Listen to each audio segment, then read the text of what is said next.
महारानी आप? व्रत तभी पूरा होता है जब व्रत करने वाला भोग की सामग्री अपने हाथों से बनाए। और वैसे भी भोजन बनाने का अनुभव मुझे तुझसे अधिक है।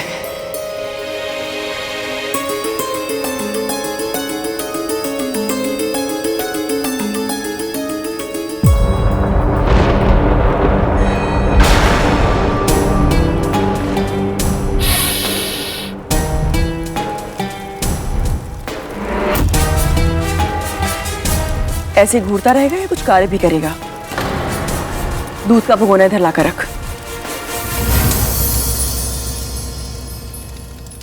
अकर्तव्यम न कर्तव्यम प्राणे कंठ गतैरपि कर्तव्यमेव कर्तव्यम प्राणे कंठ गतैरपि। जो धर्म, नियम और मर्यादा के विरुद्ध हो वो कार्य कभी नहीं करना चाहिए, भले ही मृत्यु सामने क्यों ना खड़ी हो। और जो कर्तव्य हो उसका पालन अवश्य करना चाहिए, भले ही मृत्यु सामने क्यों ना खड़ी हो। भली मेरे पुत्र, मैं तो केवल। क्षमा कीजिए मां, धर्म अनुसार प्रकृति के नियमों की रक्षा करना मेरा कर्तव्य है। अपने स्वार्थ के लिए उनमें कोई हेरफेर नहीं करूंगा मैं।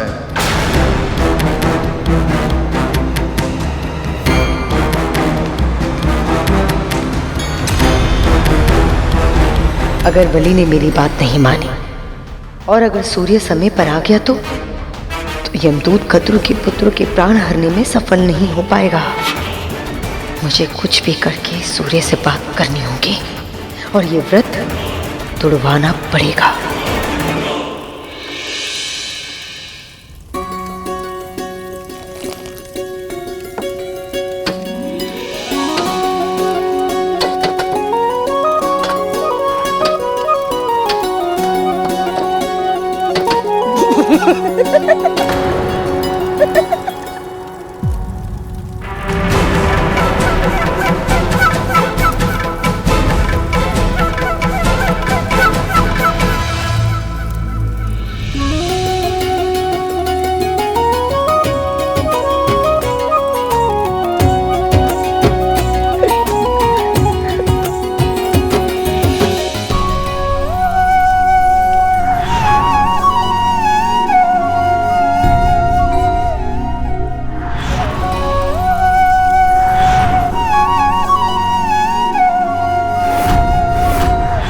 अब बस कैसे भी करके ये जीवित पुत्रिका का व्रत सफलतापूर्वक पूर्ण हो जाए और मेरे पुत्र पुनः स्वस्थ हो जाए। मैं चाहती हूँ कि कद्रु का व्रत असफल हो जाए और इसमें तुम्हें मेरी सहायता करनी होगी सूर्य।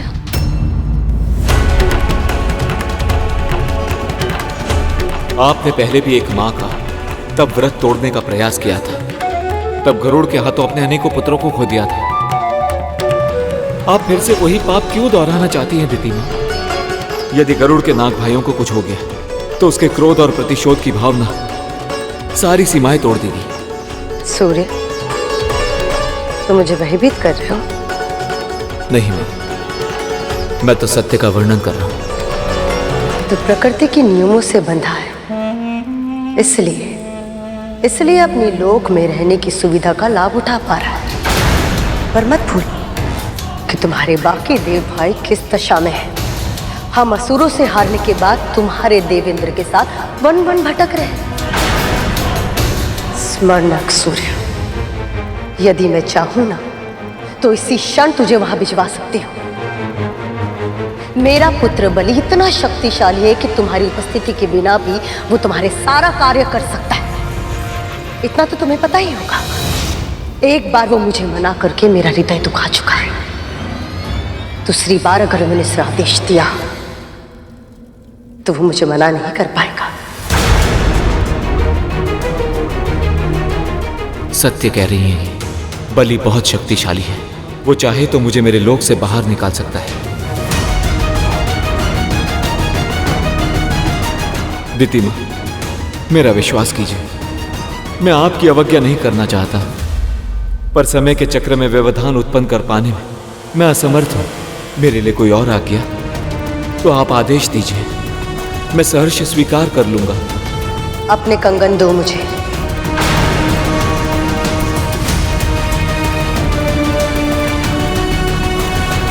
आप मेरे कंगन का क्या करेंगी माँ? सूर्य कंगन।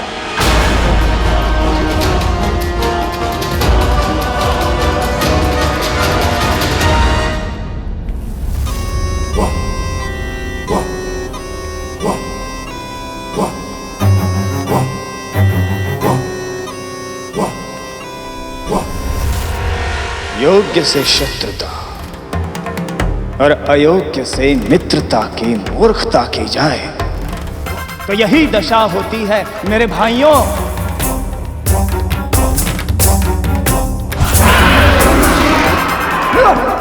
यदि उस दिन तुम सबने हम असुरों से युद्ध करने के स्थान पर हमारा साथ दिया होता तो आज तुम सब भी यहां आनंद से हंस खेल रहे होते।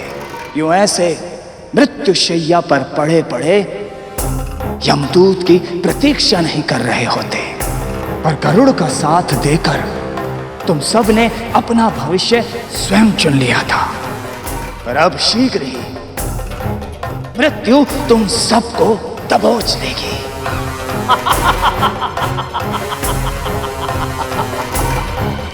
बस अब आप अपना चमत्कार दिखाइए मां। सारा भोग बन चुका है दीदी, अब बस हमें स्नान करना है। चलो विंता।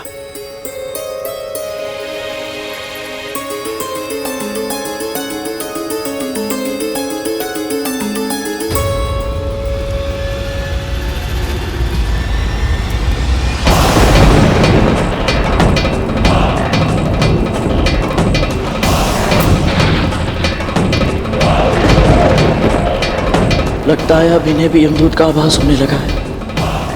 अपनी दया दृष्टि हमारे भाइयों पर बनाए रखे नारायण, हमारी माओं के व्रत को सफल बनाइए। लगता है गरुड़ को भी यमदूत दिखने लगे हैं। इसका अर्थ तो ये है कि मेरे भाइयों के प्राण और भी संकट में हैं। अरुण भैया के आने का समय भी हो गया है, मैं जाकर उनका दर्शन कर लेता। सूर्योदय से पहले स्नान करके हमें तैयार होना होगा। हाँ दीदी, प्रकाश की पहली किरण आते ही हमें सूर्यदेव को अर्घ देना है।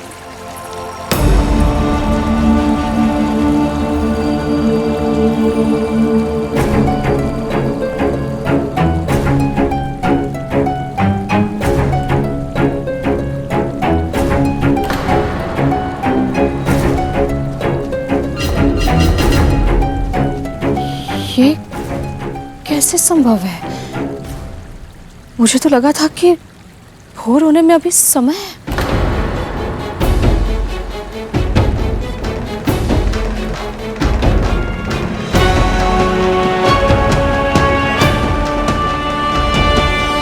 सूर्यदेव के निकलने से पहले अरुण स्वयं निकलता है, अपनी मां के दर्शन करके उन्हें प्रणाम करता है। प्रतिदिन सूर्यदेव निकलने से पहले आकाश अरुण भैया की लाली मां से रंग जाता है। मुझे उनके होने का आभास होता है और मैं अपनी बाहें फैलाकर उनका स्वागत करता हूँ।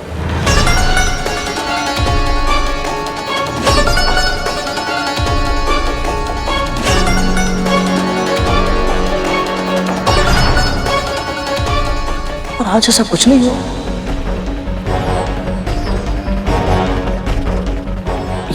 ये कैसे संभव है?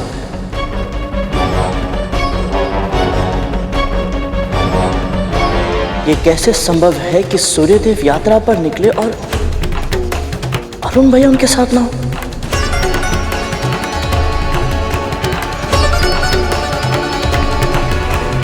अवश्य ही कुछ तो ऐसा है जो सामान्य नहीं है, परंतु क्या?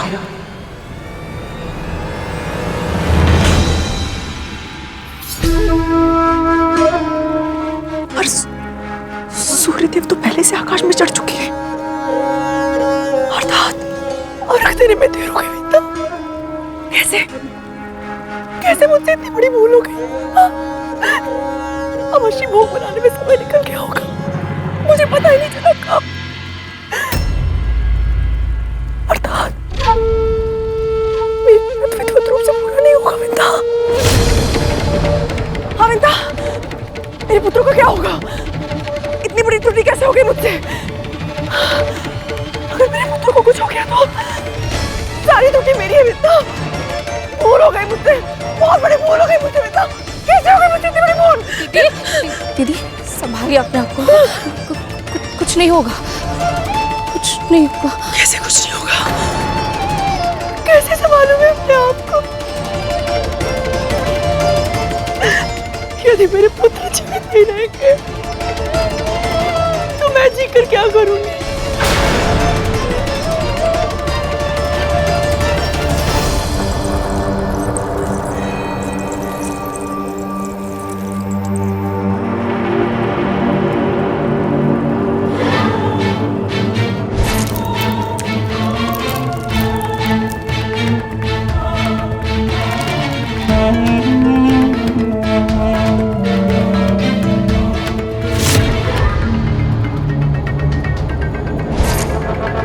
सूर्य का कंगन भी इतना प्रकाशवान है कि इसको देखकर कोई भी भ्रमित हो सकता है कि सूर्य उदय हो चुका है। और आनंद की बात यह है कि मेरी इस चाल को कोई भी विफल नहीं कर सकता, कोई भी नहीं। यदि मेरे पुत्र जीवित नहीं रहेंगे तो मैं जीवित रह के क्या करूंगी?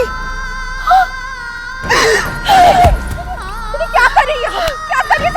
आपको क्या कर रही है आप? क्या कर रही है ये? संभालिए अपने आप को दीदी।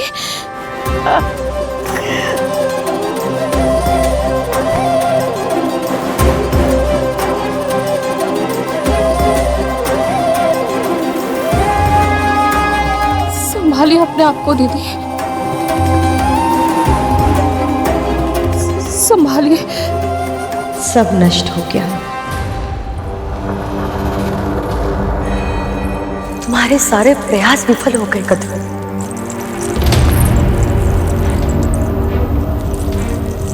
ये कैसे हो गया कद्रू? इतनी चेष्टा करने के बाद भी तुम अपने पुत्र को बचा नहीं पाए।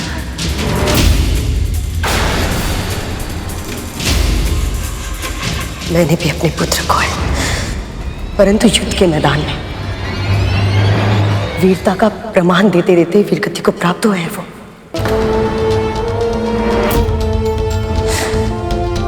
परंतु तुम्हारे पुत्र को छल से मारा गया है। नियत्ते थे वो जब उनकी पीठ पे वार किया गया। दीदी ये समय इन बातों को कहने का नहीं है। उनकी दशा तो देखिए। व्रत अभी भंग नहीं हुआ है।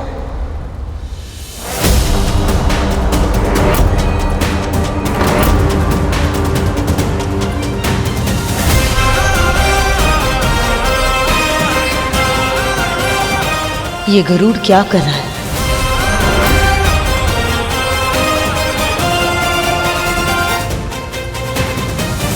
क्योंकि सूर्यदेव का उदय अब तक हुआ ही नहीं।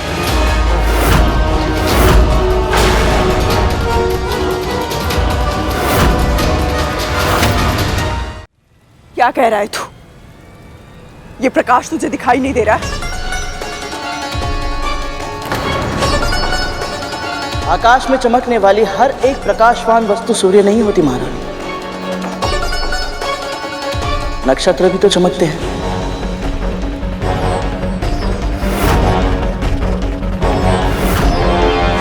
अश्विनी, रोहिणी, कृतिका, चित्रा। नक्षत्र के नाम मैं भी जानती हूँ। कहना क्या चाहता है तू? आपकी दशा समझता हूँ महारानी। आप विचलित हैं क्योंकि आपको ऐसा लग रहा है कहीं व्रत भंग तो नहीं हो गया। और सबसे अधिक विचलित तो महारानी दिति है। परंतु आप दोनों को चिंता करने की आवश्यकता नहीं, क्योंकि अभी तक सूर्योदय हुआ ही नहीं।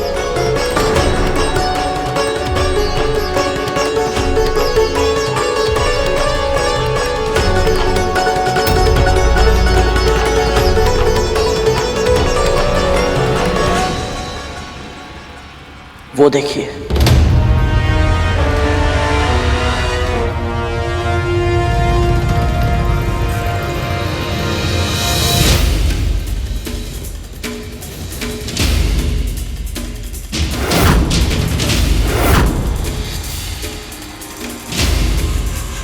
अरुण, यदि अरुण अभी अभी आया है तो इससे पहले सूर्यदेव कैसे पधार सकते हैं?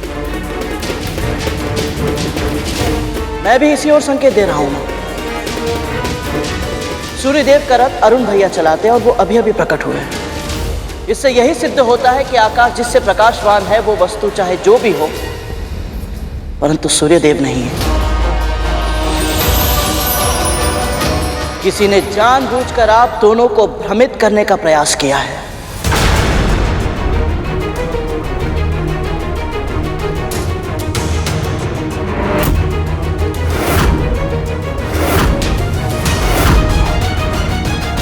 कद्रू, मुझे लगता है कि देवता तुम्हारी परीक्षा ले रहे थे। अच्छा हुआ ना कि तुम्हारा व्रत भंग नहीं हुआ। अब तुम एक काम करो, सूर्य को अर्घ देने की तैयारी करो। सही कह रही हैं ये दीदी, हमें चलना चाहिए, स्नान भी करना है हमें। चलिए।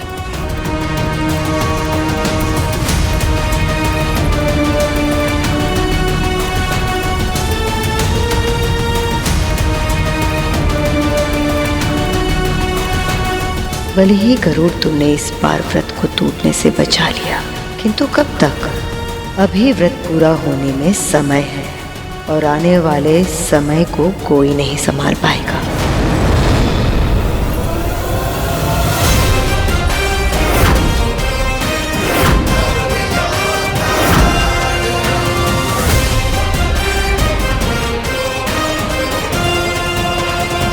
दास,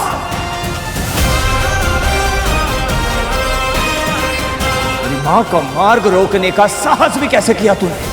मेरी माँ ने जो मुझे संस्कार सिखाए उसके विपरीत आचरण नहीं करना चाहता मैं। वो भी तब जब मेरा परिवार इतने बड़े संकट से जूझ रहा और मेरी माँ ने इतना महत्वपूर्ण व्रत रखा है, परंतु हम में से कोई भी प्रत्युत्तर नहीं दे रहा। इसका अर्थ ये नहीं समझना कि हमें नहीं पता कि हमारे साथ क्या किया जा रहा है। तो मुझ पे आरोप लगा रहा है? मुझ पर? मुझे आरोप लगाने की आवश्यकता ही नहीं है महारानी दीदी। जीवित पुत्री का व्रत को तोड़ने का जो महापाप आप कर रही हैं वो आप भी जानती हैं और ईश्वर भी। यदि शीघ्र ही आपने अपनी कार्यशैली नहीं बदली तो इसका परिणाम आप और आपके पुत्र भोगेंगे। बस एक बार नाग भाई स्वस्थ हो जाए तो उसके बाद बड़ी माँ और उनके पुत्र आपसे आपके हर एक षड्यंत्र का बदला अवश्य लेंगे। स्मरण रहे। अपने स्वामी के नाम पर तू मुझे धमकी दे रहा है। मुझे भूल गया तू कि उनकी दृष्टि में तू किस स्थान पर है? तो कौड़ी का दास है तू, केवल दास और कुछ भी नहीं। इस संकट के समय में कद्रू और उसके पुत्र तुझे और तेरी मां को एक परिवार समझने के भ्रम में जो जी रहे, जिस दिन ये भ्रम समाप्त होगा उस दिन पहला आक्रमण वो तेरी मां पर करेगी। यदि उसके पुत्रों के प्राण चले गए तो तुम दोनों के साथ वो क्या करेगी इसकी तो केवल कल्पना ही कर सकती हूँ मैं। पर यदि किसी तरह भी उनके प्राण बच गए तो ये दशा तुम्हारे कारण हुई है, तो तुम दोनों को कष्ट तो भोगना ही है। इसलिए मेरी चिंता मत करो, अपनी माँ की चिंता करो। तुम्हारी माँ चाहे कितने भी व्रत जप तप कर ले, पर ना वो अपनी नियति बदल सकती हो ना ही तुम्हारी। वो एक दास थी और तुम एक दास हो और अनंत काल तक तुम दोनों एक दास रहोगे। वो एक दास थी और तुम एक दास हो। और अनंत काल तक तुम दोनों एक दास रहोगे।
आदित्याय नमः। ओम भास्कराय नमः। ओम सूर्यदेवाय नमः।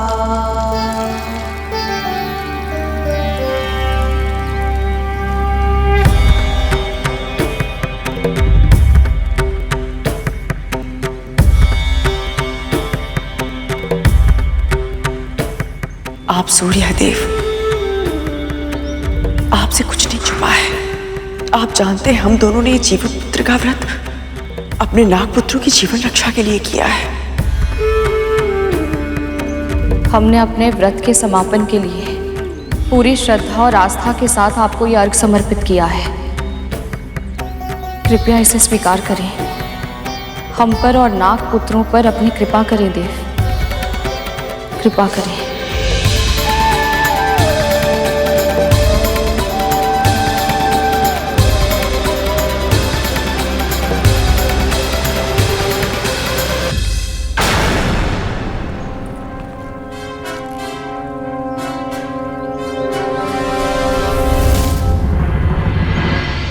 माँ, अब हम क्या करें?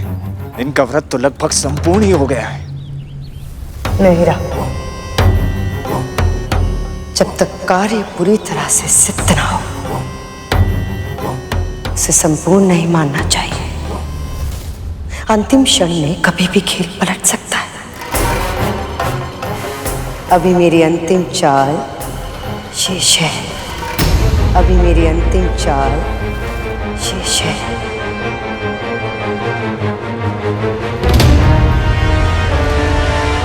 अंतिम चाल? अब क्या करने वाली है ये?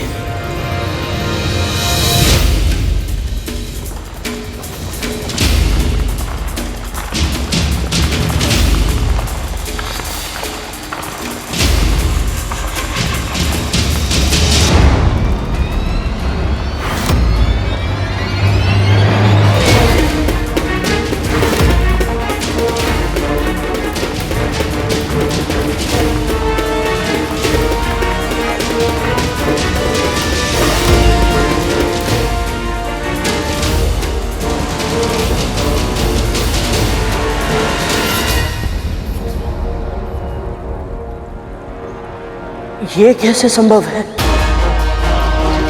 क्या संभव नहीं? गरुड़, क्या कह रहा है तू? माँ, मैंने अभी अभी अपनी दूरदृष्टि से देखा। भोजन के लिए कम से कम 1 सहस्त्र ऋषि आ रहे हैं।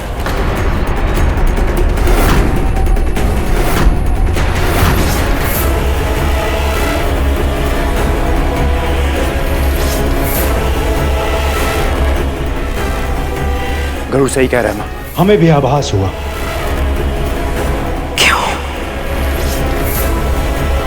क्यों हो रहा है मेरे साथ ऐसा? जब सब सोचते हो सब कुछ ठीक हो जाएगा, तभी कोई ना कोई समस्या आ जाती है, सब कुछ बिगड़ जाता है। जब कोई तुम्हें मन ही मन कोस रहा हो, तो तो अनिष्ट के सिवा और क्या हो सकता है कदरू? विंता को दोष देना बंद करो दीदी।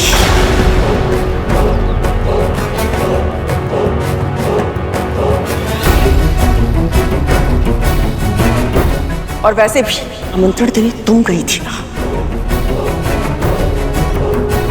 तुम्हें एक बार के लिए भी नहीं लगा कि तुम्हें मुझे बताना चाहिए था कि तुमने 11 नहीं 1 सहस्त्र ऋषियों को भोग के लिए आमंत्रित किया है? कदरू, मैंने तो महर्षि से उतने ही शिष्य रहने का आग्रह किया था, पर तुम तो उनका स्वभाव जानती हो ना, वो कब क्या कुछ भी कर सकते हैं, कोई कुछ नहीं कह सकता। किसके बारे में बात कर रही हो तुम? कौन आने वाला है यहाँ? और कौन कदरू? महर्षि दुर्वासा।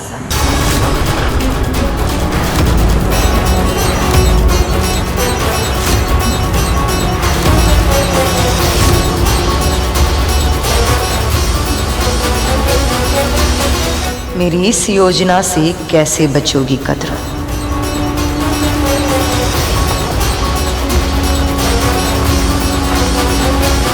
माँ, दीदी, माँ, संभालिए अपने आप को।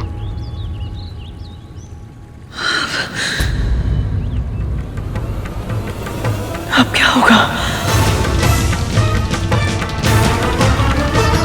महादेव के रौद्र रूप का अंश है दुर्वासा। अभी हम ऐसी स्थिति में नहीं है कि हम उनका आतिथ्य कर पाए।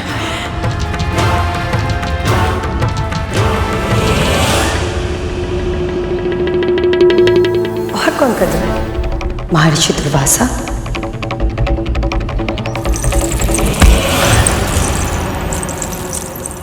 क्यों क्यों कर रही हो तुम ऐसा? तुम्हें क्या लगता है मुझे कुछ पता नहीं है? मैं सब जानती हूँ। तुम इससे पहले भी मेरा व्रत भंग करने का प्रयास कर चुकी हो, किंतु अब ये ऐसी कुटिल चाल। तुम अच्छे से जानती थी ना कि अंतिम क्षणों में हम महर्षि और उनके शिष्यों के लिए भोग बनाने में समर्थ नहीं होंगे। इसलिए तुमने जानबूझकर उन सबको भोग के लिए आमंत्रित किया, है ना?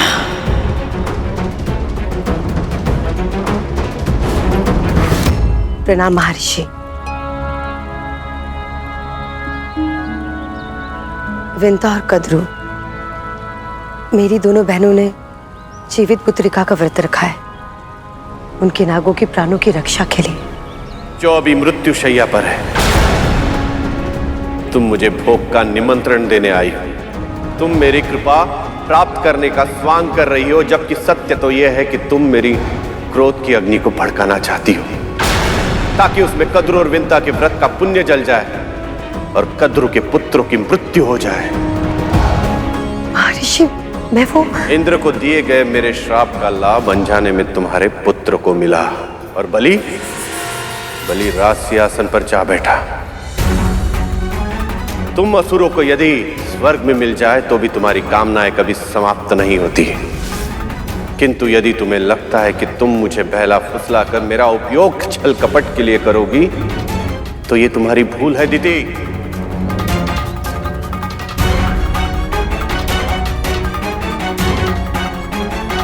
मुझे क्षमा कीजिए,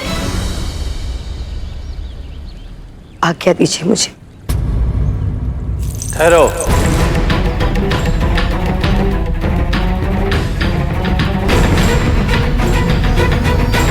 जी महर्षि।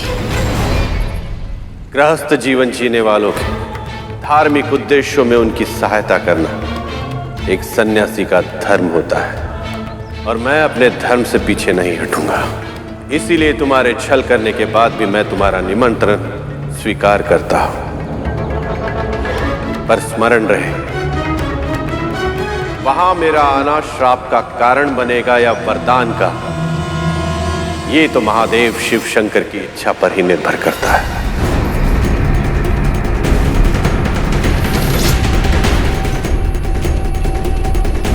चुप क्यों हो?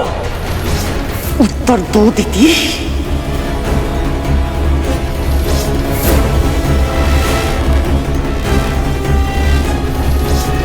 क्या लगता है तुम्हें कद्रू, इतने परम महर्षि मेरे उकसाने से भ्रमित हो जाएंगे? क्षमा कीजिए, पर यह समय इन बातों का नहीं है। कारण चाहे जो भी हो, सकते ये है कि महर्षि अपने शिष्यों के साथ कुछ ही समय में यहाँ पधार रहे हैं। हमें उनके स्वागत की तैयारियां करनी होंगी। जानती भी है तो क्या कह रही है? कैसे करें तैयारी? कैसे करेंगे उनका स्वागत? वो भी इतने शीघ्र इतने सारे ब्राह्मणों के लिए व्यवस्था करना संभव होगा? मैंने तो यही सुना है कि महर्षि दुर्वासा को क्रोध अति शीघ्र आता है। यदि उनके स्वागत में हमसे कोई भूल हो गई तो? और अतिथि तो देवता समान होते हैं, और वो इस ओर आ ही रहे, तो हमें द्वार से लौटने के लिए नहीं कह सकते।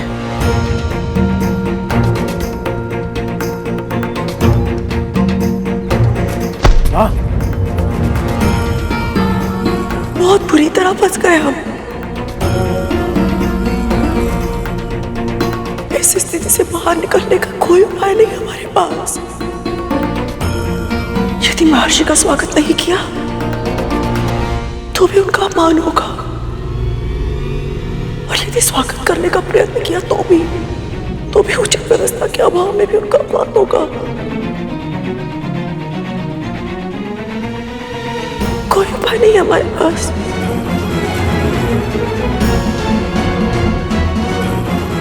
सब विफल हो गया, हमारे सारे प्रयास, जीवित पुत्र का व्रत सब विफल हो गया।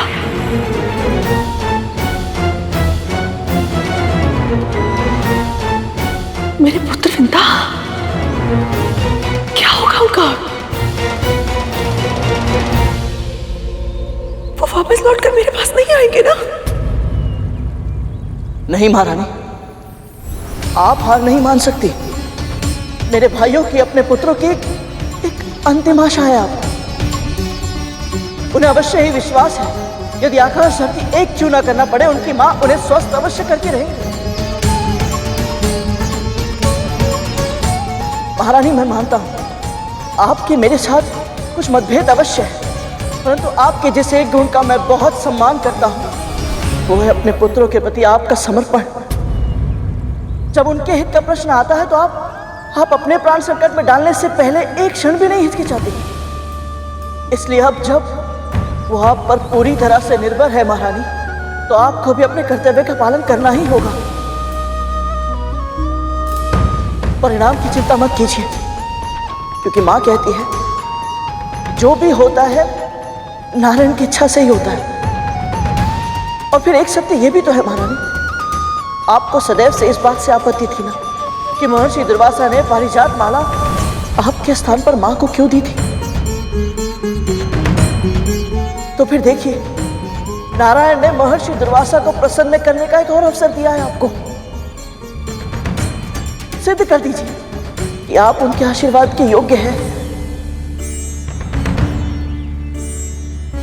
कहिए बड़ी मां, बिना प्रयास किए ही अपने पुत्रों के प्राण हारने के लिए तैयार हैं आप?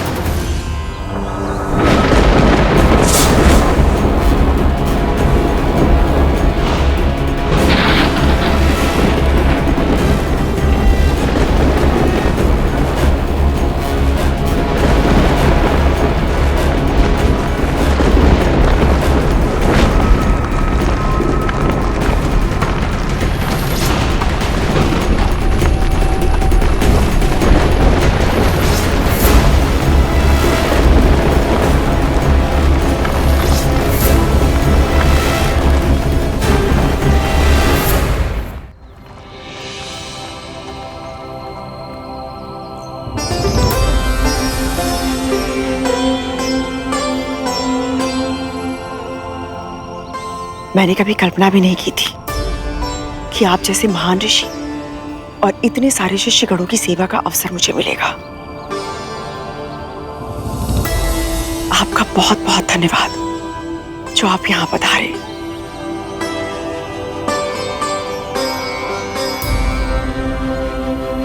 ये सब शिव शंभू की कृपा से ही होता है।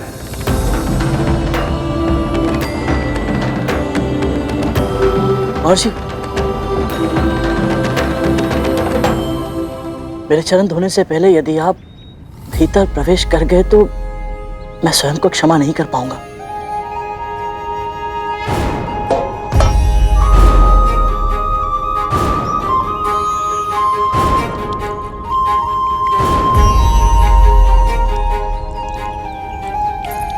दीदी, गरुड़ जानबूझकर चरण पखारने का ये कार्य धीरे धीरे कर रहा है ताकि हमें तैयारियां करने के लिए अधिक से अधिक समय मिल सके।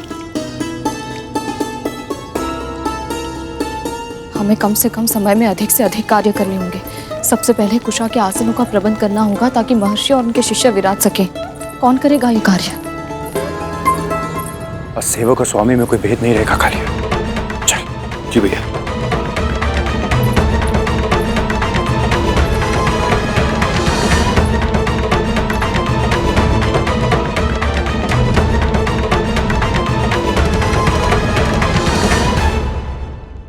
यहाँ तो इतनी सारी चींटियां हैं।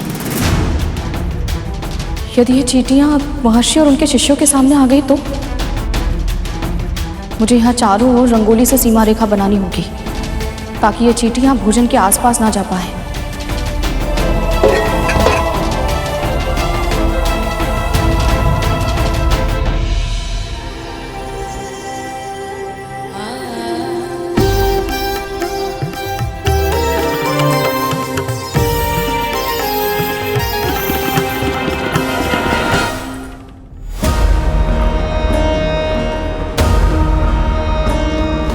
जितनी शीघ्रता तुम कर रही हो उतनी शीघ्रता में कोई ना कोई भूल तुमसे अवश्य होगी।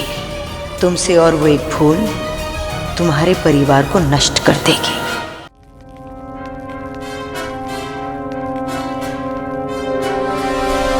आइए महर्षि, आप सभी बता दिए।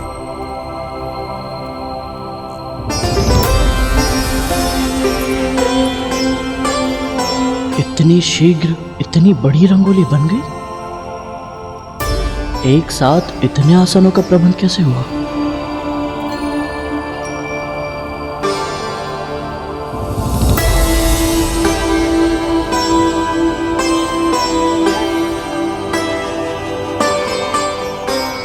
तो इन दोनों ने एक साथ रंगोली बनाई है।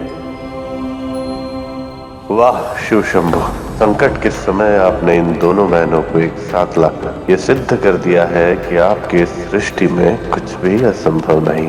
गरुड़, शीघ्र जा और सबके लिए फल और कंदली के पत्ते लेकर आ। तब तक मैं कद्रू दीदी के साथ मिलकर भोजन की तैयारी करती हूँ। जी माँ। क्षमा कीजिए महर्षि, माँ ने कुछ कार्य दिया है, मैं बस अभी आया। आज्ञा दीजिए।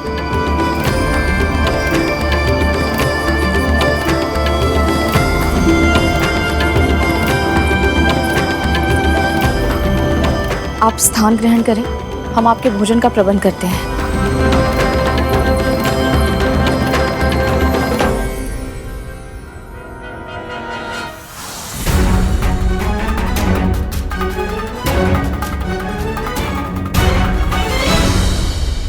व्रत भले ही विंता और कद्रू ने रखा हो,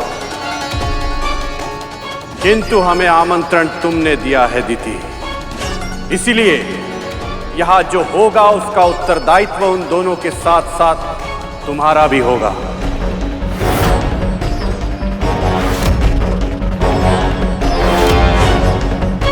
हे प्रभु, यदि हम भोजन की व्यवस्था समय पर नहीं कर पाए तो ऋषि दुर्वासा के क्रोध का प्रकोप नाग भाइयों के साथ साथ हमारे जीवन पर भी पड़ेगा।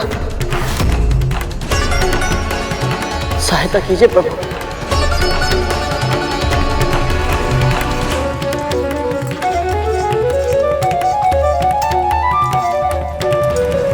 हे प्रभु, व्रत को सफल करने में हमारी सहायता करें। अब तो केवल आप ही हमारा सहारा है। यदि हम ऋषि दुर्वासा और उनके शिष्यों को भोजन ना करा पाए तो उनके क्रोध का सामना हम कैसे करेंगे?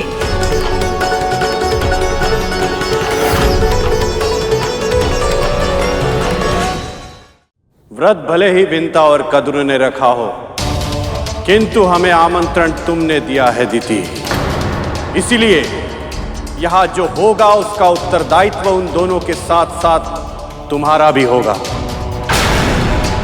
जी, जी महर्षि, मैं उनकी सहायता करके आती हूँ। राहुल चले? जी। आज हम सब यहाँ महान जीवित पुत्री का व्रत के अनुष्ठान का भोग लेने आए हैं। इसीलिए आप सभी भोजन ग्रहण करने से पहले हम सभी ध्यान लगाकर ओम का उच्चारण करेंगे।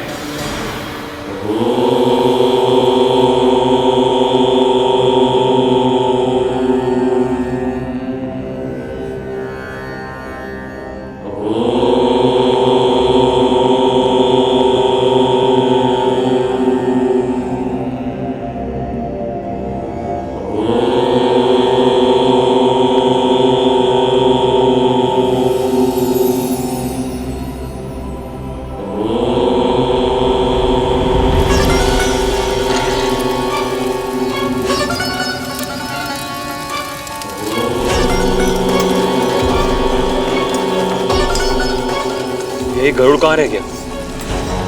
मैं भी यही सोच रहा हूँ कालिया, अभी तक फल लेके क्यों नहीं आए?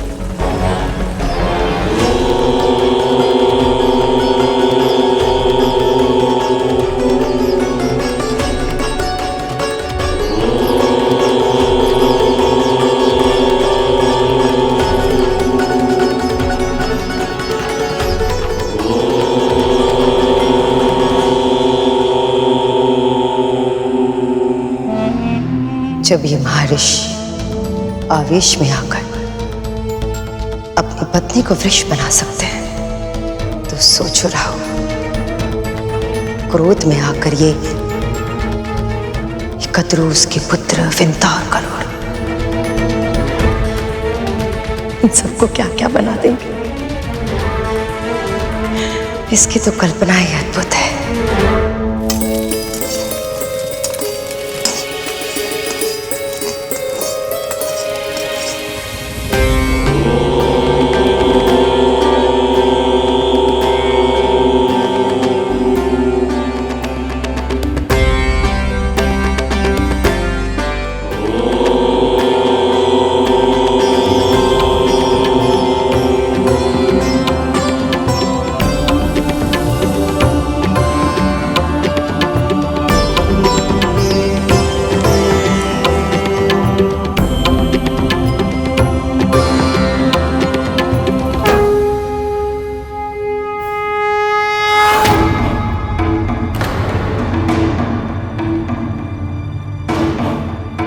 कुछ भोजन भी मिलेगा या ऐसे ही लौटना पड़ेगा?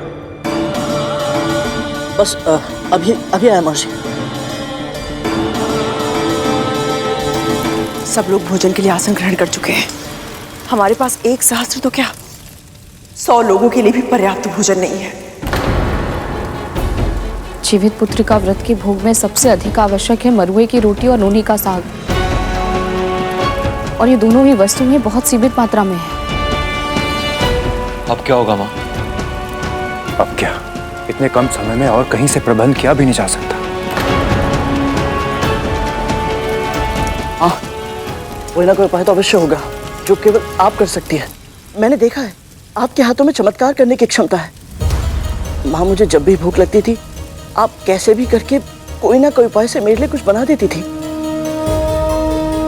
माँ, कुछ कीजिए ना माँ, आपसे अपेक्षा है। ये तो तेरा अपनी माँ के लिए स्नेह है गरुड़, तभी तुझे लगता है कि मैं करती हूँ, पर करने वाली तो केवल माँ अन्नपूर्णा है। अन्न की देवी हैं वो। उनकी महिमा इतनी अद्भुत है कि स्वयं महादेव शिव शंकर भी उनके भोजन के लिए भिक्षुक बन गए थे। इसलिए मुझे पूरा विश्वास है, यदि हम पूरे मन से माँ अन्नपूर्णा का ध्यान करें, उनसे प्रार्थना करें, तो हमें हमारे प्रयासों का फल अवश्य मिलेगा। ये सब करने से हमारी समस्या का समाधान कैसे होगा वो मैं नहीं जानती, किंतु हाँ, माँ अन्नपूर्णा अन्न की देवी है। मैं प्रार्थना अवश्य करूंगी उनसे।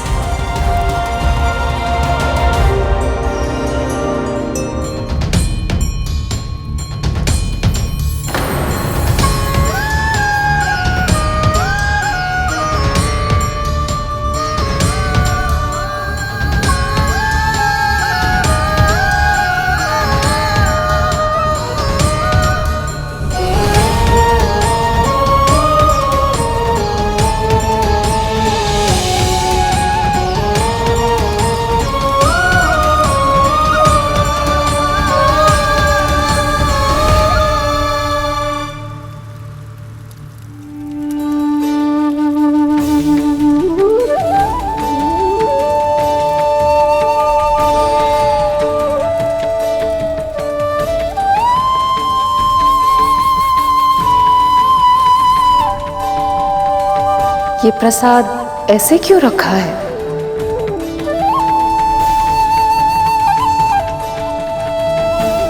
माँ, आप कौन है? माँ कहा है तो माँ ही समझ लो।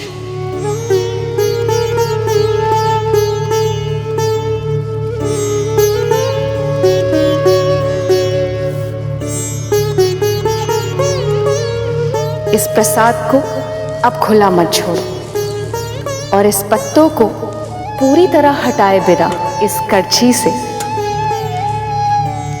प्रसाद बांटना आरंभ करो। क्या सोच रही हो?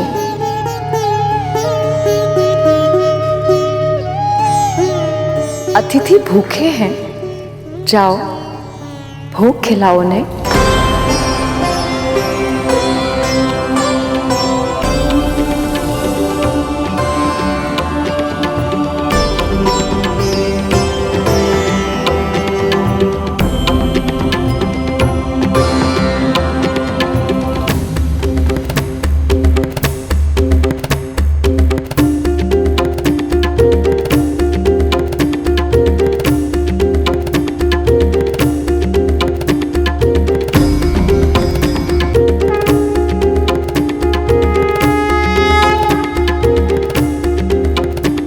जल्द ही भोग का खाना कम पड़ने लगेगा और क्रोध में आकर ऋषि दुर्वासा इन्हें श्राप दे देंगे।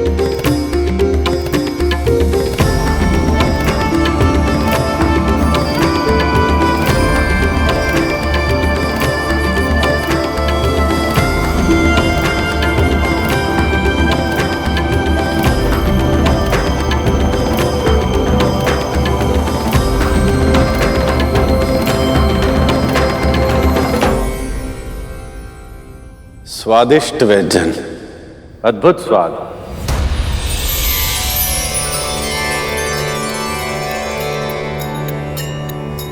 और थोड़ा और।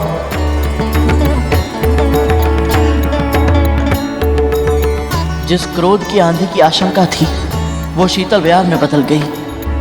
महर्षि और इनके 1 सहस्त्र शिष्य को भोजन कराने में हम सफल रहे। यह असंभव कार्य केवल अन्नपूर्णा मां की कृपा से ही संभव हो पाया।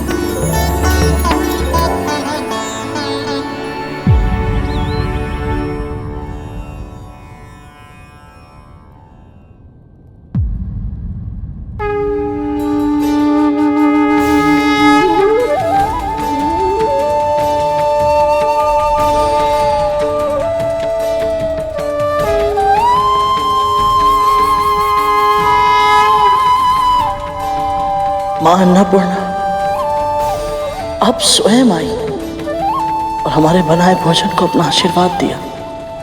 आपकी सदा ही जय हो।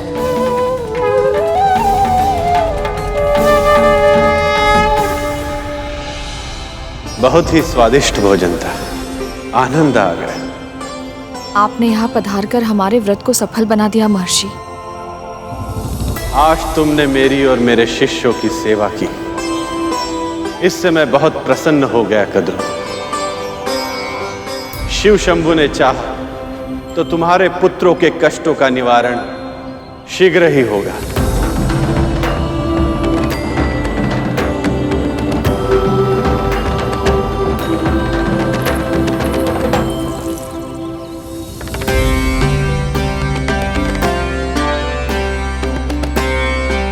तुम दोनों में अपार संभावना है। शंभु की कृपा से तुम अपनी योग्यता के सबसे ऊंचे शिखर को प्राप्त करो। इतने शक्तिशाली बनो कि संसार तुम्हें सदा स्मरण रखे।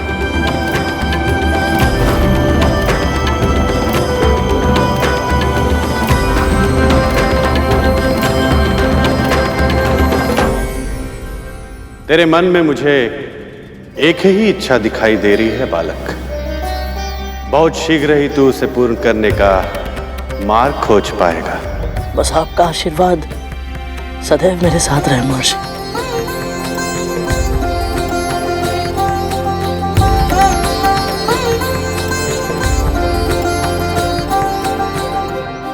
मुझे आमंत्रित करने के पीछे भले ही तुम्हारी नीयत अच्छी नहीं थी, पर मुझे तुम्हारे कारण ऐसा भोजन करने का सौभाग्य मिला जिसे स्वयं मां अन्नपूर्णा का वरदान मिला था।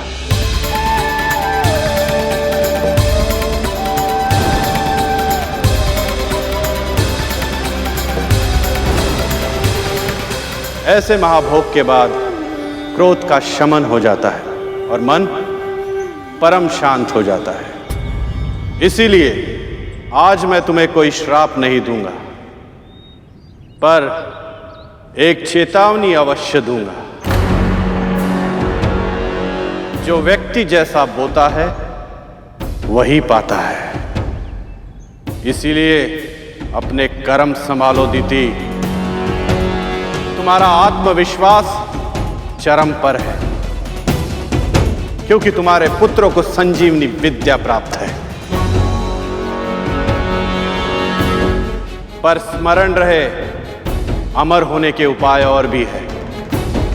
आज तुमने स्वयं अपनी आंखों से देखा, यदि एक मां चाहे तो असंभव को भी संभव बना सकती है।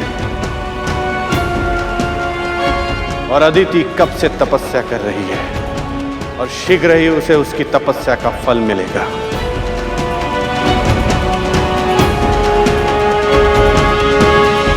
पर उसका परिणाम तुम्हारे पुत्रों के लिए कैसा होगा, यह तुम्हारे कर्मों पर निर्भर करता है।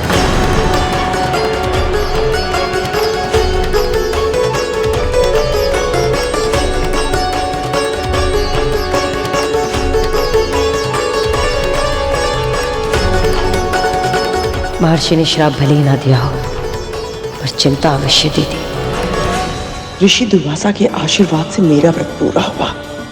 अब मेरे पुत्र शीघ्र ही स्वस्थ हो जाएंगे।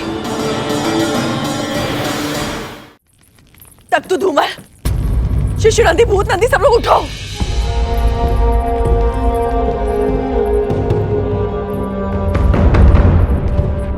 शिशु नंदी, पुत्र उठो, पुत्र।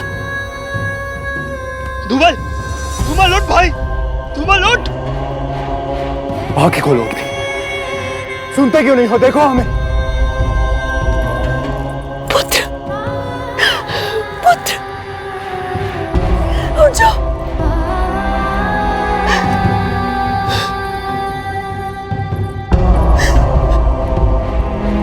कालिया, अपने भाई से बोलो ना उठने के लिए।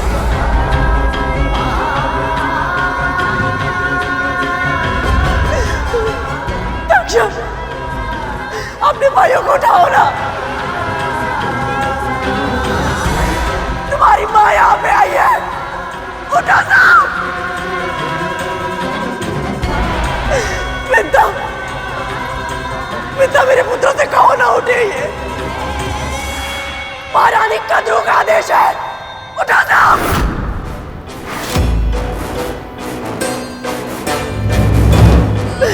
विद्या,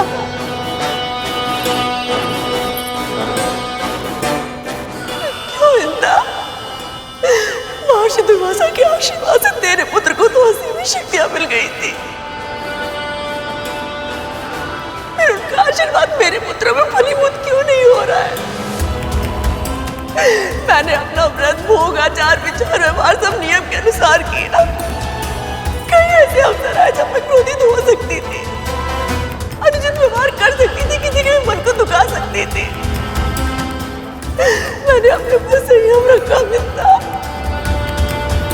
फिर भी मेरे पुत्र स्वस्थ नहीं हो रहे। क्यों मिलता, क्यों? बोलो ना उनको उठने के लिए, उठ जाए। बोलो, बोलो मिलता, बोलो।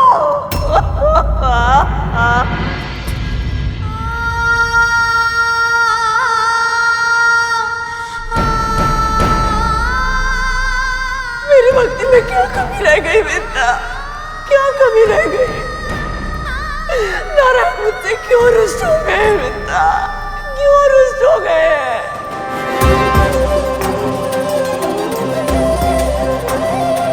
उठ जाओ, उठ जाओ।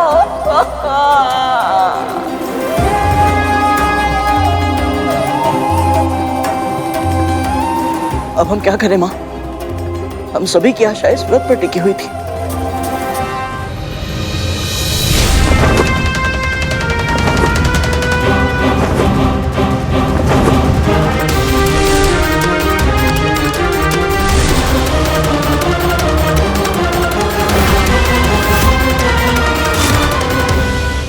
पर अब तो निकल जाओ।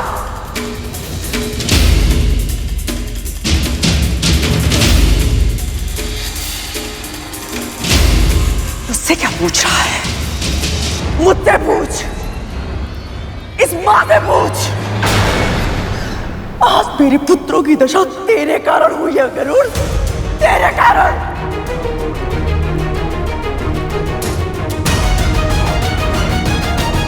यदि मेरे पुत्रों के प्राण चले गए, उनकी हत्या का पाप तुझ पे लगेगा।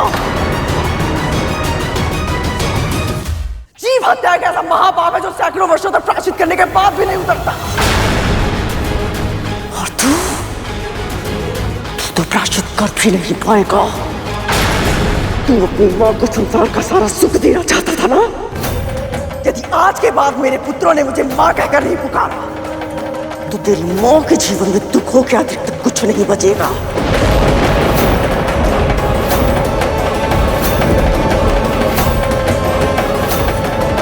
यदि इतनी अल्पायु में मेरे पुत्र काल के गाल में समा गए, तो तू भी सुखों से भरपूर परिपूर्ण जीवन नहीं जी पाएगा। तेरी मां का, तेरे भाई का, तेरा, तुम सबका अस्तित्व इस संसार से नष्ट हो जाएगा। गृहस्थ जीवन और उसके सुख जो तेरी रेखाओं में है ना, वो सदैव सदैव के लिए मिट जाएंगी।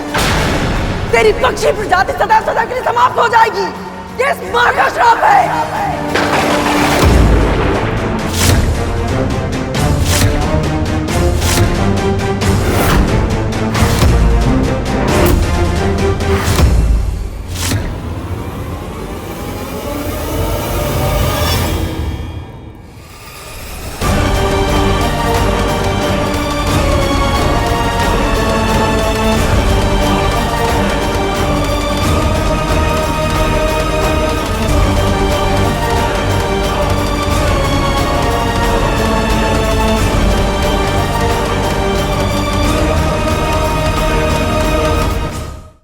गृहस्थ जीवन और उसके सुख जो तेरी रेखाओं में है ना, वो सदैव सदैव के लिए मिट जाएंगी। तेरी पक्षी प्रजाति सदैव सदैव के लिए समाप्त हो जाएगी। ये इस मां का श्राप है।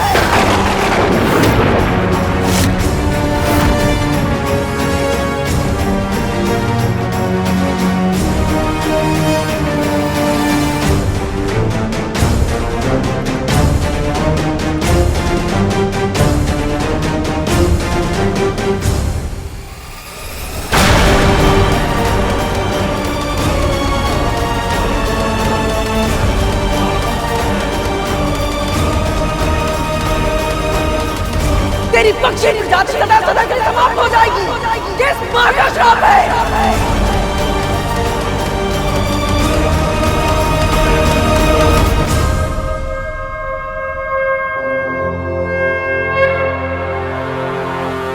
ऐसे मुस्कुरा क्यों रहे आप प्रभु? मेरी माओ को रोते हुए देखकर प्रसन्न है, या फिर ये देखकर कि मेरे भाइयों को एक एक श्वास के लिए संघर्ष करना पड़ रहा है, या फिर मुझे इतना विवश, इतना असहाय देखकर प्रसन्न है आप? आज मेरी दोनों माएं मुझे अपने ही भाइयों का हत्यारा समझ रही हैं और आप मौन है क्यों प्रभु?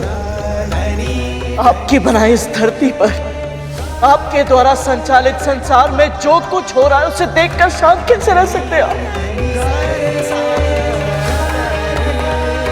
मेरी मां सदैव कहती है कि भगवान भक्तों के सुख से सुखी रहते हैं और दुख से दुखी। परंतु आज मेरे परिवार पर दुख का पहाड़ गिर चुका है और आप अब सुख में लीन है। क्यों आपकी तपस्या, आपका ध्यान भंग नहीं हो रहा? क्यों आप हमारी पीड़ा को नहीं समझ रहे प्रभु? क्यों? क्यों आपको हमारा दुख दिखाई नहीं दे रहा? परंतु आज आपको मेरे सभी प्रश्नों का उत्तर देना ही होगा। आज आप मौन नहीं रह सकते।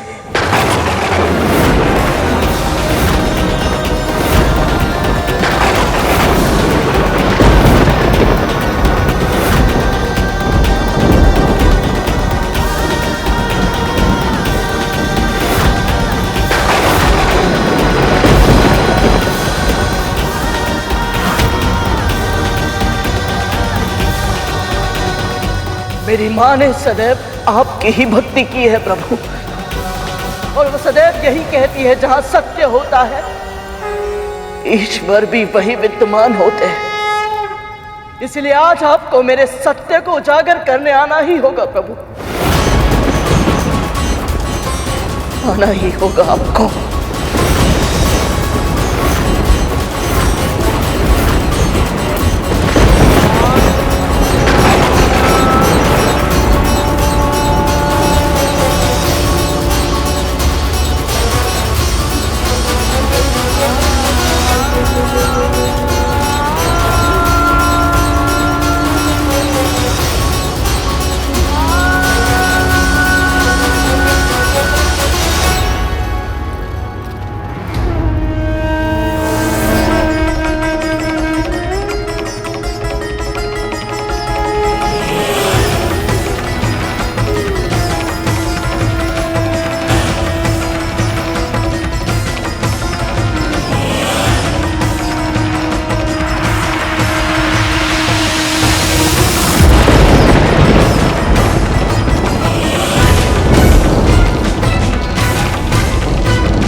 गरुड़,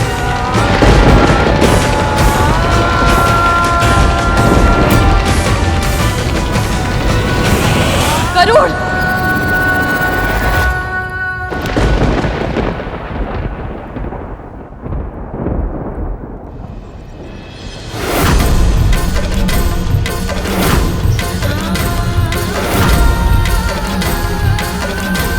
क्या कर रहा है तू?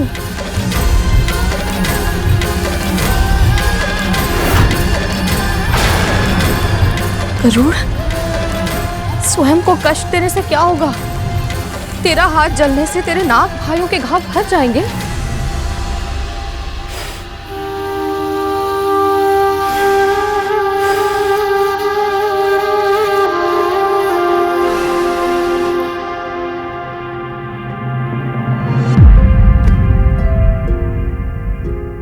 बड़ी माँ ने मुझे जो कहा, माँ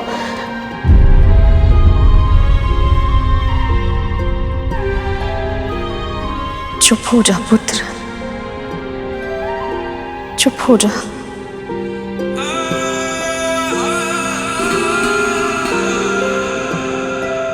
पता है माँ, बड़ी माँ के कटु वचनों से मुझे इतना दुख नहीं हुआ, परंतु आपने मेरी ओर ऐसे क्यों देखा?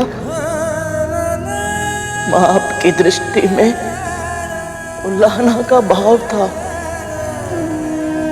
निराशा का दुख, क्रोध था। क्या माँ, आपको सच में ऐसा लगता है कि मैंने जानबूझकर मैंने किसी की हत्या करने का प्रयास नहीं किया है माँ? मैंने कोई पाप नहीं किया है। तेरी माँ तुझे अच्छी तरह जानती है। कभी स्वप्न में भी नहीं मानूंगी कि तू कोई पाप कर सकता है गरुड़। मैं तो बस तेरे लिए चिंतित थी। मेरी दृष्टि में जो उल्हाना का भाव तूने देखा वो मेरे लिए था। निराशा महारानी के लिए और क्रोध उस नियति के लिए था जिसके कारण तुझ पर इतना बड़ा आरोप लगा। तेरी माँ तुझे पहचानती है, तुझ पर अखंड विश्वास करती है तेरी माँ।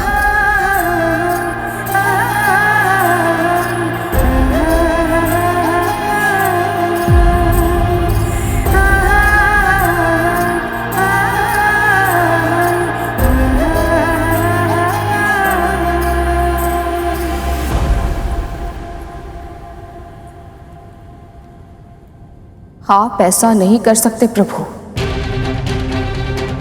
जानती हूं मैं, वरदान देने से पहले आप सदैव अपने भक्तों की परीक्षा लेते हैं, ताकि उस प्रक्रिया के माध्यम से हम स्वयं को आपके आशीर्वाद योग्य बना पाए। पर एक मां की इतनी बड़ी परीक्षा तो आप भी नहीं ले सकते। यह अधिकार आपको भी नहीं है नारायण।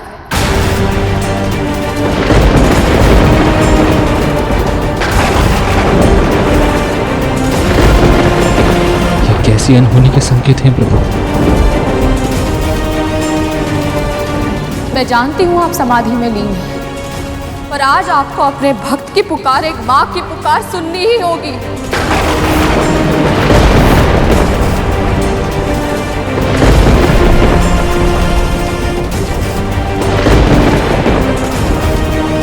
मैंने और मेरे पुत्र ने मन से, वचन से, कर्म से कभी किसी का अहित नहीं किया, और इसका साक्षी और कोई हो ना हो आप स्वयं है नारायण। फिर भी आज मेरे पुत्र के मस्तक पर जीव हत्या का कलंक लग रहा है। एक दुखी मां ने क्रोध में आकर उसे ऐसा भयानक श्राप दे दिया जिससे उसका पूरा जीवन प्रभावित हो जाएगा। जीवन जीने का, अपने वंश को बढ़ाने का अधिकार सभी प्राणियों को सहज प्राप्त है प्रभु, पर मेरे पुत्र और उस दुखी मां के पुत्रों का यह अधिकार नियति छीन रही है, और आप समाधि में बैठकर ये सब होते हुए बस देख रहे हैं। नहीं प्रभु, ये अन्याय नहीं होने दे सकते आप। आपको सत्य का साथ देना ही होगा।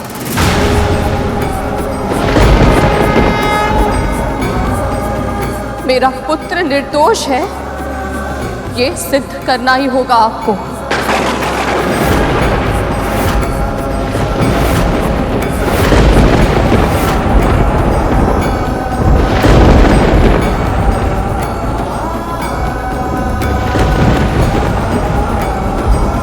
आप ही ने मां को सबसे अलग बनाया है ना प्रभु। जब एक स्त्री मां बनती है ना, तो केवल उसके तन में नहीं, उसके मन में, उसके हृदय में, यहाँ तक कि उसकी आत्मा में भी परिवर्तन आ जाता है। उसमें सृजन की शक्ति आ जाती है, और आज उसी शक्ति का आह्वान करते हुए मैं आपको पुकार रही हूँ। आप मेरी इस पुकार को अनसुना नहीं कर सकते प्रभु।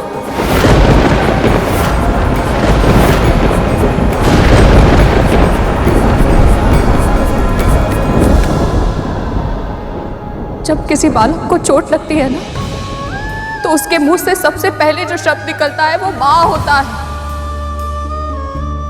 क्योंकि उसे पूरा विश्वास है यदि उसकी मां उसके साथ है, वो उसके लिए प्रार्थना करती है, तो कोई संकट उसे छू भी नहीं पाएगा। आज यदि आपने मेरी विनती को अनसुना कर दिया ना प्रभु, तो सभी बालकों का अपनी मां से विश्वास उठ जाएगा। और यदि ऐसा हुआ तो भक्तों का अपने भगवान के ऊपर विश्वास कैसे बचेगा नारायण? आपकी सृष्टि का आधार ही डगमगा जाएगा। आज एक भक्त को अपनी भक्ति पर शंका हो रही है। यदि आज आपने इस भक्त की पुकार नहीं सुनी, तो समस्त संसार का भक्ति से विश्वास उठ जाएगा प्रभु।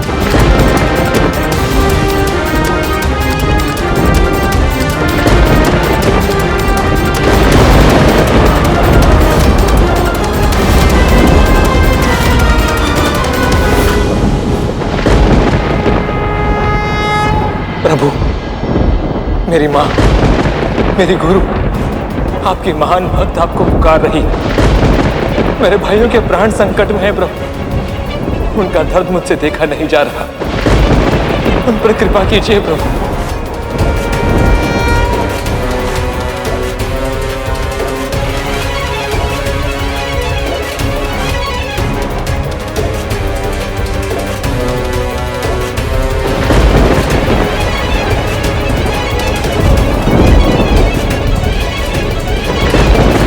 अब तो कृपा कीजिए प्रभु।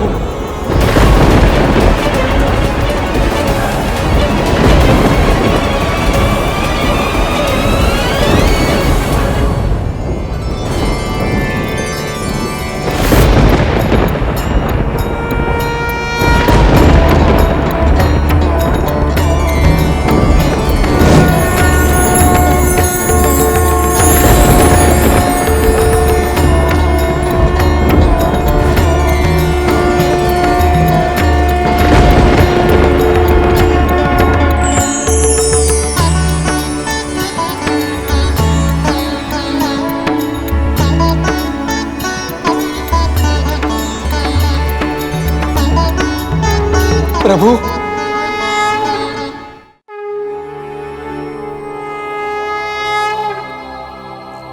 शेषनाग, मैं तुम्हारी श्रद्धा और धैर्य से बहुत प्रसन्न हूं। कहो, क्या वरदान चाहिए? आपके मुख से मेरा नाम सुन के ही मैं धन्य हो गया प्रभु। मैं बस इतना चाहता हूं कि सदैव आपकी सेवा कर पाऊं, आपके निकट रह पाऊं। इससे अधिक और कुछ नहीं चाहता प्रभु। शेषनाग, इस संसार का एक अद्भुत नियम है, जिसे कुछ नहीं चाहिए उसे ही सब कुछ मिलता है। वैसे मेरी तुम्हारे साथ पहचान अधिक समय से नहीं, किंतु जब से लक्ष्मी मुझे छोड़कर गई तब से तुम मेरे साथ हो। एक भाई की भांति तुमने मेरा ध्यान रखा है। इसलिए जब जब मानव कल्याण के लिए मुझे संसार में अवतरित होना होगा, तब तब किसी न किसी रूप में तुम सदैव मेरे साथ रहोगे। और जब जब मैं वैकुंठ में रहूंगा, तब तुम मेरी शैया बनोगे। अपने भाई की गोद में विश्राम करके मुझे रक्षा और शांति का आभास होगा, और तब मैं सृष्टि का संचालन और भी आसानी से कर पाऊंगा। यदि ये आपको स्वीकार हो तो। प्रभु, जिसकी कल्पना भी न की थी, आपने वो आशीर्वाद दिया है मुझे जो संसार को सुख देते। यदि मैं उन्हें तनिक भी सुख और विश्राम दे पाऊं, तो इससे बड़ा सौभाग्य क्या होगा मेरे लिए।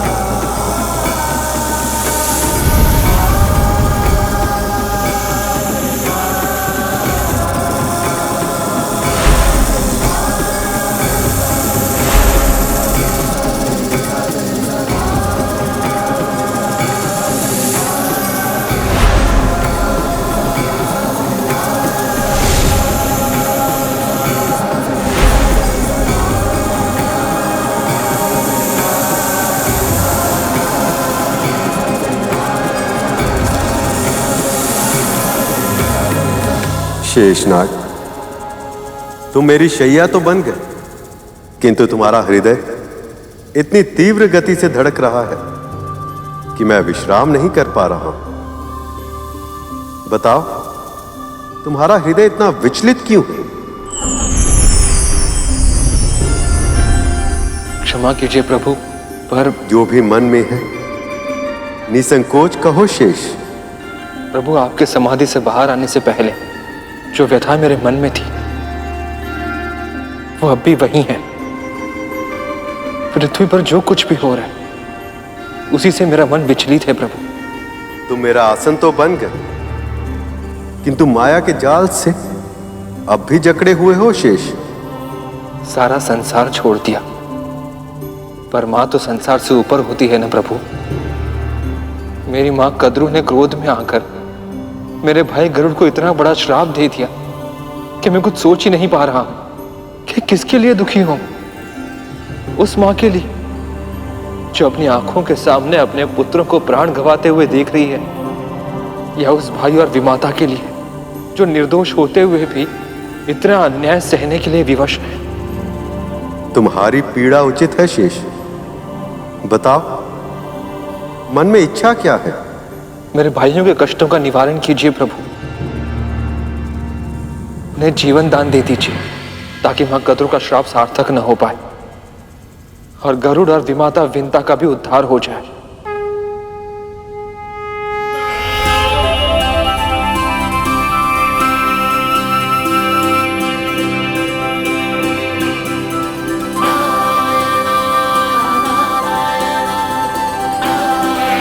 आज आपको भक्तों की सहायता करने आना ही होगा प्रभु।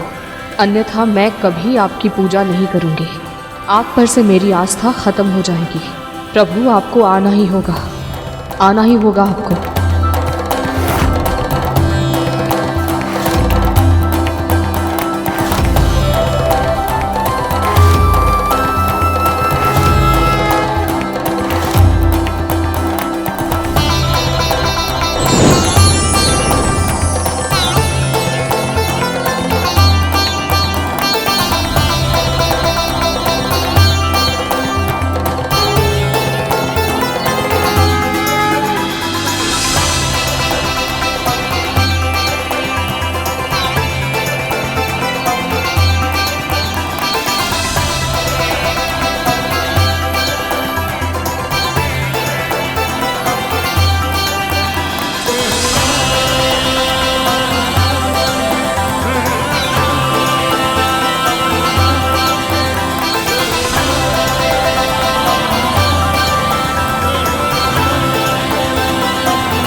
देवी विंतन,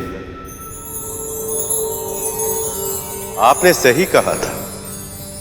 सृजन की शक्ति होने के कारण इस सृष्टि में एक मां का स्थान ईश्वर से भी ऊंचा होता है।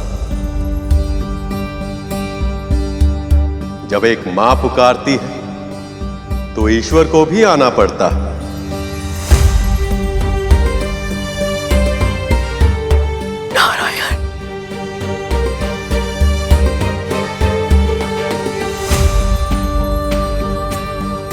इस व्रत के लिए जिस निष्ठा का प्रदर्शन आपने और देवी कद्रू ने किया है वह सराहनीय है। और आप दोनों ने मुझे भोग देकर अपने इस व्रत को संपूर्ण नहीं किया और इसीलिए अब तक मैं आपको दर्शन नहीं दे पा रहा था।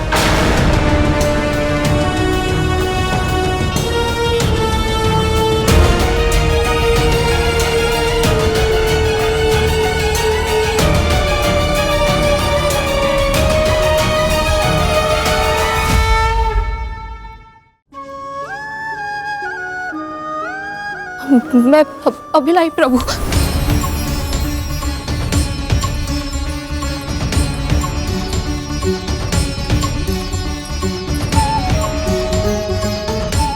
लीजिए प्रभु।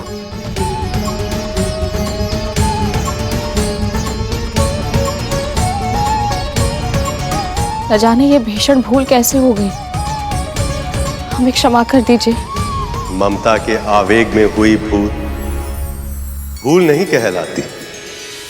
मैं तो वैसे ही प्रेम का भूखा हूं। जिस प्रेम और अधिकार से आपने और आपके पुत्र ने अपने मन की बातें मुझसे कही हैं, मेरा मन तो उसी से भर आया है।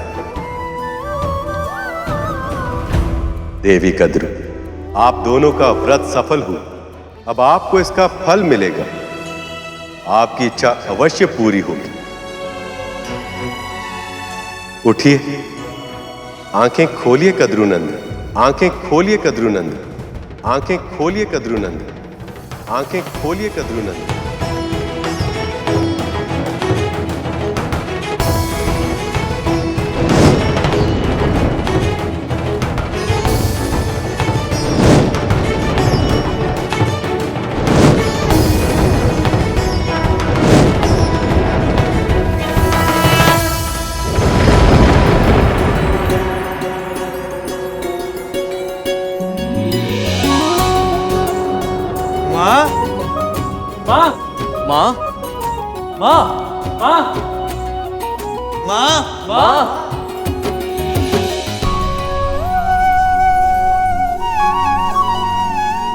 मेरे पुत्र,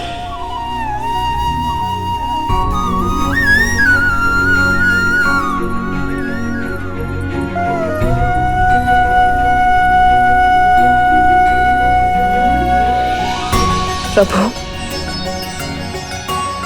इस व्रत को सफल बनाने के लिए गरुड़ ने जो प्रयास किए हैं, उनके प्रभाव से इसका प्रायश्चित पूरा हुआ।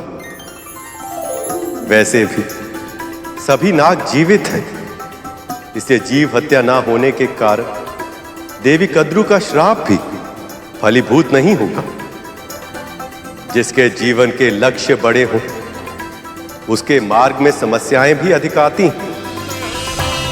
तैयार हो जाओ गरुड़, अब तुम्हारे मार्ग में शीघ्र ही अनेक बाधा विघ्न आएंगे, अनेक परीक्षाएं होंगी, पर स्मरण रहे, स्वर्ण अग्नि में तपकर ही कुंदन बनता है।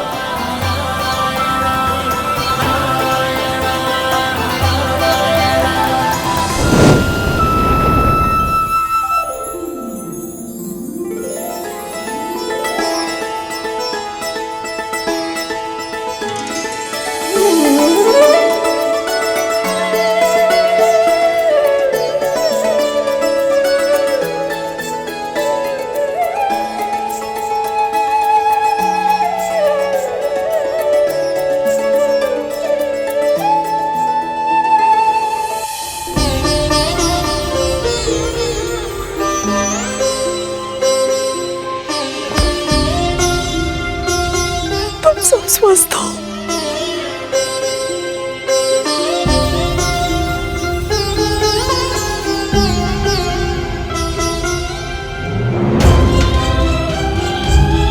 आज के बाद कोई भी आपदा या विपदा तुम सब तक नहीं पहुंचने दूंगी।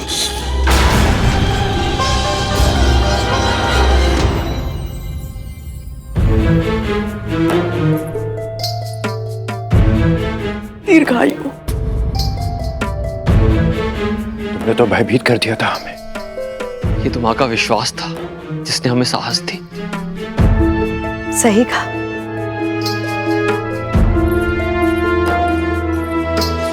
कद्रू, जितना कठिन तुम्हारा व्रत था उतनी ही निष्ठा से निभाया तुमने। ये तुम्हारे ही व्रत का फल है जो तुम अपने पुत्र को यम के फंदे से बचा कर ले आए। ये चमत्कार केवल तुम ही कर सकती थी कद्रू। यम के फंदे से? दीदी माँ, ये आप क्या कह रही हैं? हाँ माँ, पल भर पहले तो हम गरुड़ के साथ सूर्य लोक जा रहे थे और दूसरे पल हमें भगवान विष्णु का स्वर सुनाई दिया। तुम सब बहुत भाग्यशाली हो जो तुम्हें कद्रू जैसी माँ मिली है।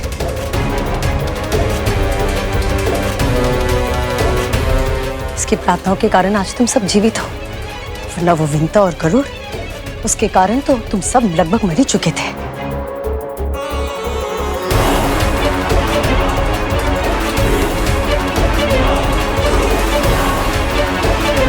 मुझसे छुपाकर तुम सब उस गरुड़ के साथ चले गए थे। सूर्य लोक के स्थान पर मृत्यु लोक पहुंच गए थे तुम सब।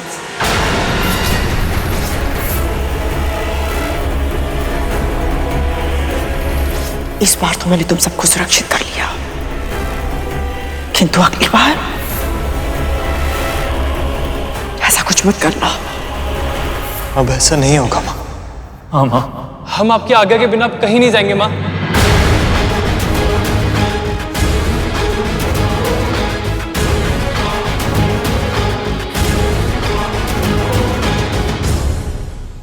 ये तो अनुचित है प्रभु।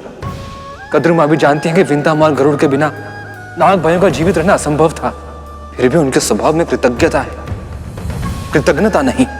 ऐसा आभास होता है जैसे विंता माल गरुड़ की अच्छाइयों को पूरी तरह नकार दिया है इन्होंने। और दूसरी ओर विंता और गरुड़ भी विचित्र है। जीवित पुत्री का व्रत को सफल बनाने के लिए कितना कुछ किया है उन्होंने, और ये दोनों उसका श्रेय भी नहीं ले रहे। जानते हो ऐसा क्यों है शेष? क्योंकि कद्रू के मन में अभिमान और स्वार्थ के भाव प्रबल है, जबकि विंता और गरुड़ के मन में भक्ति और परोपकार के भावों की प्रधानता है। जब कोई पाप करता है तो उसे लगता है कि उसे कोई नहीं देख रहा, पर मैं देख रहा होता हूं। इसी तरह पुण्य करते समय भी जब कोई ये सोचे कि कोई उसे देख रहा है या नहीं, तब भी मैं उसे देख रहा होता हूं। विश्वास करो शेष, अपने अपने कर्मों का फल हम सबको भोगना पड़ता है। प्रभु, आपने गरुड़ से कहा था कि उसके जीवन के लक्ष्य बड़े, इसीलिए उसके सामने समस्याएं भी बड़ी आएंगी। किंतु आप किस लक्ष्य की ओर संकेत कर रहे थे? जब से असुरों को गुरु शुक्राचार्य के माध्यम से संजीवनी विद्या प्राप्त हुई है, तब से वह निर्भय हो गए। आपकी महाकठिन तपस्या से मैं प्रसन्न हुआ ऋषि भार्गव। केवल एक ही वरदान चाहिए मुझे,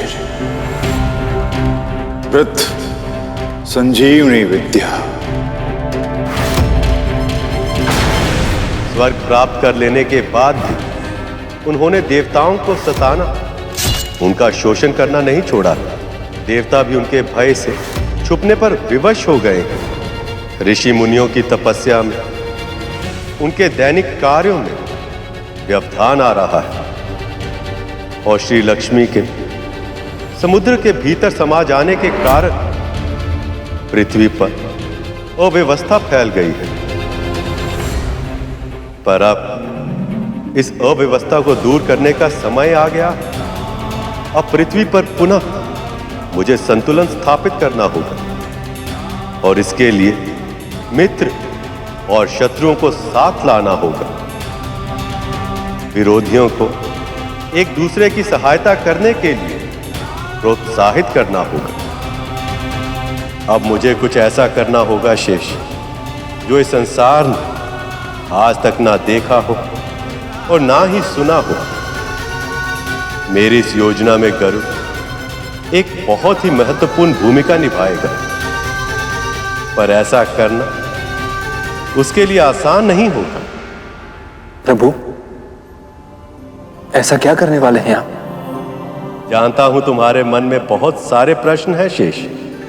उन सभी के उत्तर तुम्हें सही समय आने पर मिलेंगे, पर अभी मुझे जाना होगा। एक मां बहुत लंबे समय से मेरी प्रतीक्षा कर रही हैं। ओम नमो नारायणाय नमः।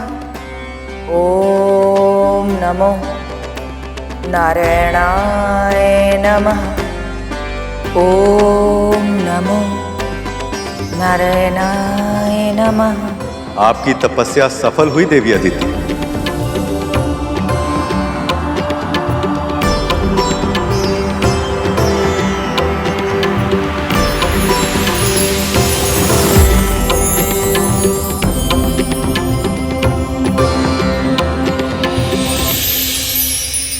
देवी अदिति, देवी अदिति, देवी अदिति, देवी अदिति।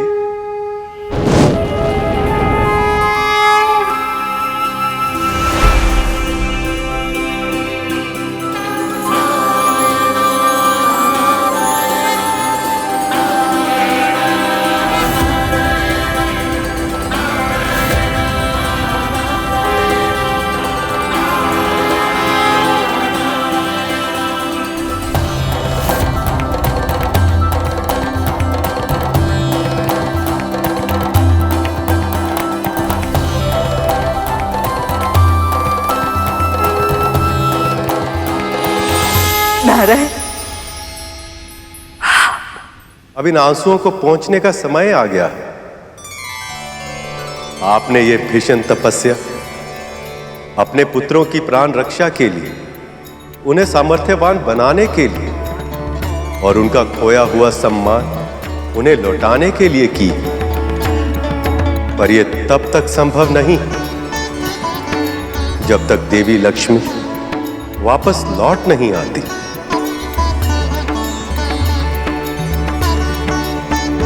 ये अपराध मेरा है प्रभु। मैं ही अपने पुत्र को अहंकार से नहीं बचा पाई, जिसके कारण महर्षि दुर्वासा का श्राप मिला। तूने विजय श्री की प्रतीक परम पूजनीय रुद्राक्ष की माला मेरे आशीर्वाद और उससे भी अधिक मेरे आराध्य भगवान शिव के वरदान का अपमान किया है। आज से तू और तेरे सभी देवता श्रीहीन हो जाएंगे। तेरा ऐश्वर्य भूमि में मिल जाएगा, श्री समुद्र में चली जाएगी ये मेरा श्राप है तुझे। और आप और देवी लक्ष्मी विरह की असहनीय पीड़ा सहने परम विवश हो गए। देवी अदिति, पुत्र की भूल के लिए आप स्वयं को अपराधी मत मानिए। आप भली भांति जानती हैं कि प्रत्येक व्यक्ति अपने कर्मों के लिए स्वयं उत्तरदायी होता है। मैं आपकी तपस्या से प्रसन्न हूं और इसीलिए आपके पुत्रों के कष्टों के निवारण के लिए मेरे पास एक उपाय है, जिससे न केवल देवताओं का खोया हुआ मान सम्मान वैभव लौट आएगा, अपितु इस संसार में श्री भी लौट आएंगे।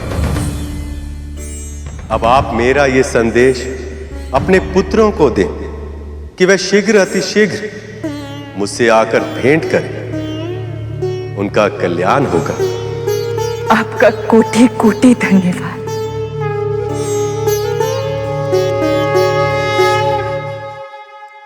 आपके मन में कोई और दुविधा भी है? निसंकोच कहिए देवी। प्रभु, मुझे ऐसा आभास हो रहा है कि मेरी तपस्या के सफल होने का कारण कोई और भी है, कोई ऐसा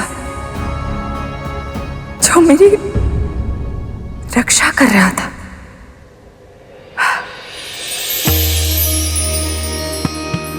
वो देखिए प्रभु। कोई बताए या ना बताए, किंतु मां का हृदय जान ही जाता है।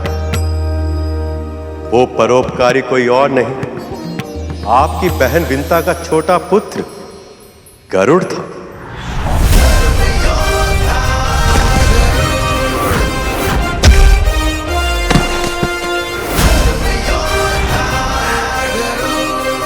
गरुड़? उसने अपने हित का विचार किए बिना असुरों के आक्रमण से आपकी रक्षा की। भविष्य में भी आपके पुत्रों की सफलता के लिए उसका साथ आवश्यक होगा।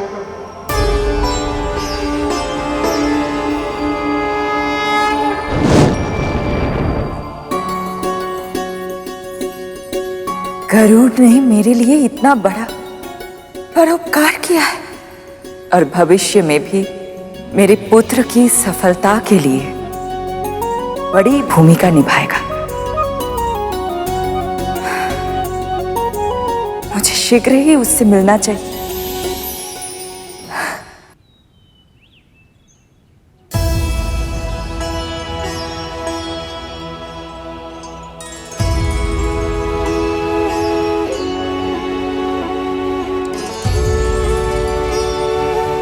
माँ,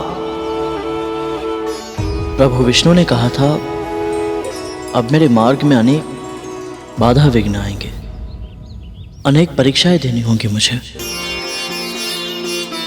इसका अर्थ क्या हो सकता है माँ? प्रभु विष्णु की लीला तो वो ही जाने। मैं तो बस इतना जानती हूँ, उन्होंने ये भी कहा था कि स्वर्ण अग्नि में तपकर कुंदन बनता है। ये तेरे लिए संकेत है गरुड़। तुझे भी कठिनाइयों की अग्नि में तपकर कुंदन बनना है।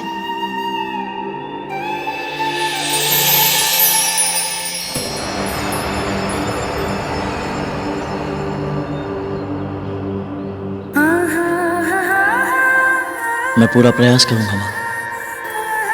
आपकी आशाओं पर खरा उतरूंगा मैं। मुझे विश्वास है। बस कभी भी अपने भीतर मैं की भावना अर्थात अहंकार मत आने देना। सदैव यही मानना कि जो हो रहा है वो करने वाले प्रभु विष्णु ही हैं। तो केवल माध्यम है और कुछ नहीं।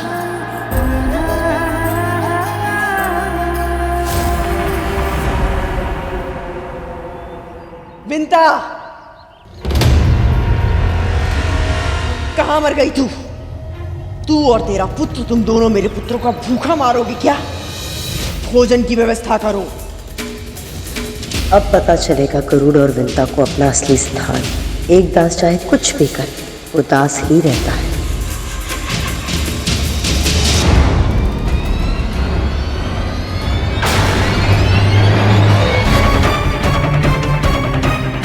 जी क्या कतरू की इतनी तीखी बातों पर भी इनका कोई असर नहीं हुआ?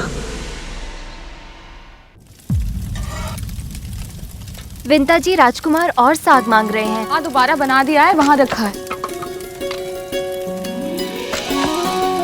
विंता जी, लड्डू वो रखे हैं, ले जाओ।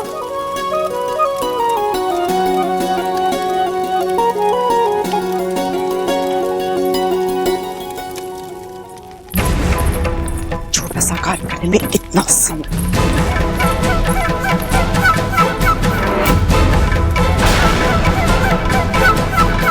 खीर बनने में कितना समय है?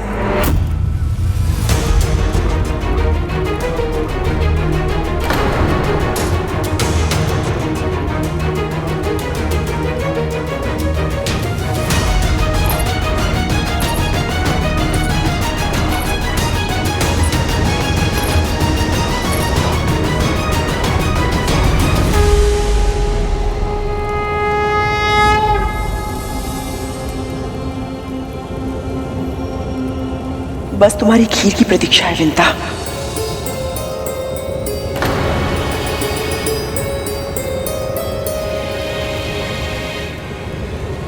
तुम्हें तो पता है ना मेरे पुत्रों को खीर कितनी प्रिय है।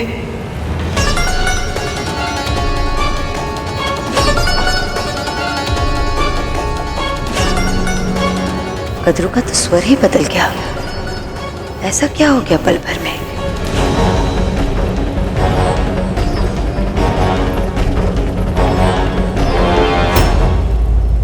अदिति दीदी,